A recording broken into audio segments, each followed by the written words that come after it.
Smog के तदारुक के लिए निगरान वज़ीर आला पंजाब मोहसिन नकवी ने जुमे और हफ्ते के रोज स्कूल्स, कॉलेजेस और यूनिवर्सिटीज बंद करने का ऐलान कर दिया, जबकि मार्केट जुमे हफ्ते को 3 बजे और इतवार को बंद रहेंगी। रिपोर्ट देखिए।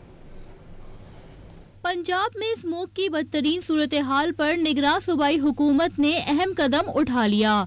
ऐवान वजीर आला में कैबिनेट कमेटी बराए इंसदाद स्मोक के इजलास में स्मोक के तदारुक के लिए अहम फैसले किए गए। लाहौर समेत 10 अजला में स्मोक के तदारुक के लिए सॉफ्ट स्मोक लॉकडाउन लगा दिया गया।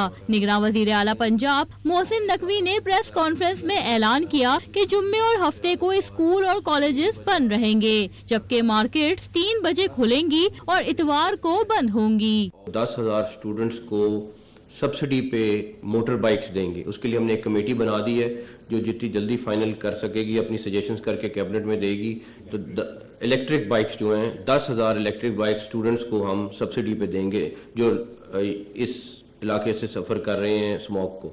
29 नवंबर को लाहौर वाली साइड पे अगर बादल आए जो आर्टिफिशियल रेन के लिए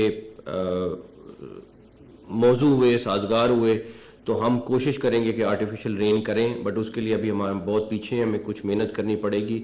निगरान वजीर आला ने वाजे किया कि लॉकडाउन और तालीमी इदारों की बंदिश का फैसला इजलास में तजावीज पर किया गया। आगाह किया कि 29 नवंबर को मसनूई बारिश बरसाने की भी कोशिश की जाएगी।